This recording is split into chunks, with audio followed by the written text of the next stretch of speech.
En primer lloc, donar-vos la benvinguda a totes i a tots per ser aquí en aquest dissabte una mica passat per aigua, perquè considerem que és molt important tenir aquest espai de reflexió i de debat al voltant de la gestió pública de l'aigua.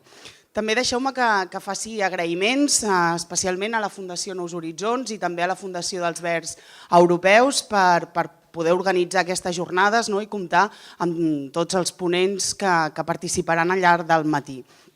Recordar-vos que és molt important, aquí teniu un llistat, perquè us inscriviu, perquè així tindrem totes les adreces per enviar-vos els materials que des de les diferents ponències ens han fet arribar i per tant tot el material. També que aquesta jornada s'està gravant i per tant també us enviarem un link amb la jornada sencera perquè la puguem entre totes i tots també difondre i fer-la arribar a molta altra gent. Mireu, aquestes jornades tindran dues taules, aquesta primera més vinculada a la gestió pública de l'aigua, algunes experiències i sobretot també els criteris que han de regir a l'hora de plantejar aquesta gestió de l'aigua, criteris ambientals, criteris socials i també criteris democràtics. La segona taula, que després també es presentarà i que la moderarà i la presentarà l'Ernest Urtasun, eurodiputat d'Iniciativa al Parlament Europeu, estarà més vinculada als processos de remunicipalització i per tant a quines són les iniciatives que han anat sortint. Mireu, per què ens hem plantejat fer aquestes jornades i per què creiem que és interessant que tinguem aquest espai? En primer lloc perquè avui el moviment en defensa de l'aigua,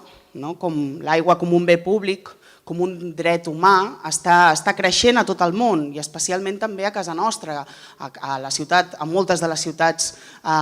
de Catalunya, especialment també a la ciutat de Barcelona, però també a nivell català. L'aigua, com sabem, és un bé escàs, és un bé indispensable per la nostra vida i per tant cada cop és més necessària la reivindicació de garantir un ús i un accés a aquest bé, a l'aigua, un ús i un accés de forma justa.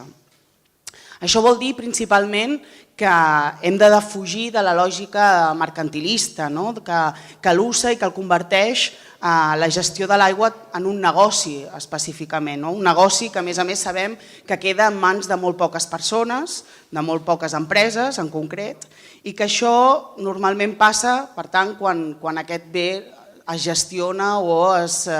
distribueix des de mans privades. Aquí a casa nostra tenim molts exemples, des de l'abastament en boca, des de l'accés a l'aigua a l'aixeta de casa nostra, tenim empreses com Agbar, com Sorea, com Aqualia,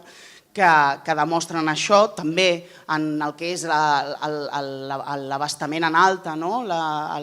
la captació de l'aigua dels rius o dels aqüífers i el sanejament. Tenim una empresa que havia estat una empresa capdavantera, pública, com era Aigües Ter Llobregat, i que darrerament, com sabeu, s'ha privatitzat i que encara hi ha una disputa al voltant de qui serà finalment la part que desenvoluparà aquest servei. Per tant, empreses de gestió que en un context on milers i milers de famílies ho estan passant molt malament i tenen moltes dificultats per accedir, com deia, de forma suficient i de forma justa a un bé col·lectiu, doncs estan prioritzant, estan impulsant augment de tarifes i que repercuteixen, per tant, en la tarifa els beneficis d'aquestes empreses.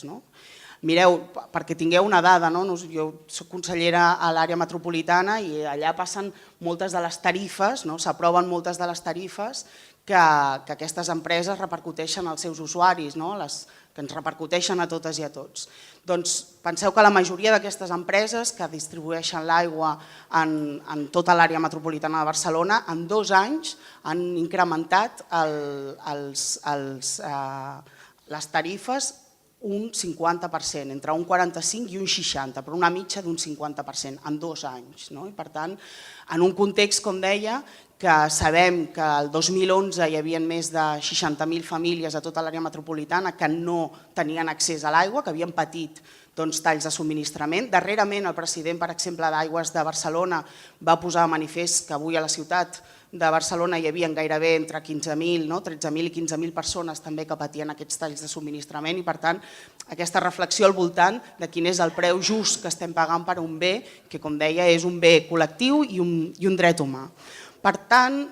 per tot això no és sorprenent que avui la remunicipalització sigui una tendència, no només que aquí hi hagi moviments o organitzacions que ho estiguin posant a sobre de la taula com un debat, sinó que tot el món avui s'està plantejant les privatitzacions,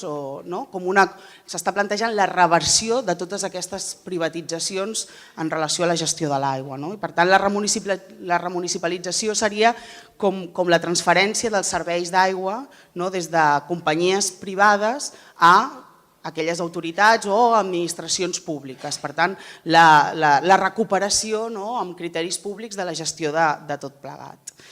Avui tenim molts exemples, després tractarem alguns, dir-vos que al final en aquesta taula havia de participar un d'ells, que era París, però que per motius d'agenda ha hagut de caure, però tenim Berlín, hi ha d'altres exemples com Buenos Aires o exemples molt propers a casa nostra que des de fa molt ben poquet, a Montornès del Vallès, que s'ha impulsat també un procés de remunicipalització. Demostren, per tant, tots aquests exemples que és possible, que la remunicipalització és possible, que és efectiva i que també és eficaç.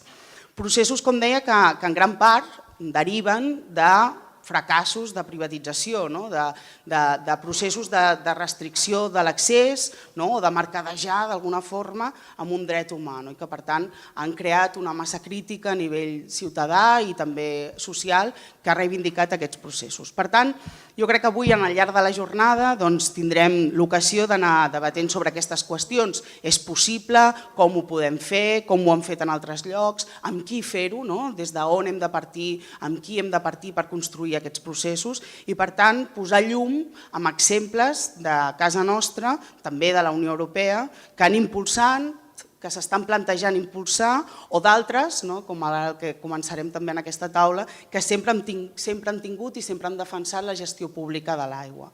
I per tot això jo crec que és molt important la vostra participació perquè sabem que són qüestions que a vegades generen molt de debat i per tant encoratjar-vos també a totes i a tots perquè hem deixat i hem reservat molt espai de debat perquè pugueu intervenir, perquè pugueu participar en cada una de les taules. Per tant, ja per presentar-vos una mica la taula, en primer lloc parlarà el Sergi Alegre, que és el tinent d'alcalde d'Urbanisme i Medi Ambient del Prat de Llobregat, on hi ha una empresa pública, Aigües del Prat, i per tant us explicarà una mica l'experiència d'aquesta gestió pública. Després també tenim el Pablo Sánchez, que és membre de la Federació Sindical de Serveis Públics de la Unió Europea i també el responsable de la iniciativa legislativa popular del dret a l'aigua o sobre el dret a l'aigua, que va recollir més de 2 milions de signatures i que va mobilitzar molts estats aquesta qüestió. I finalment també parlarà un membre de la plataforma d'Aigües Vida que encara no ha arribat, que és l'Eloi Badia,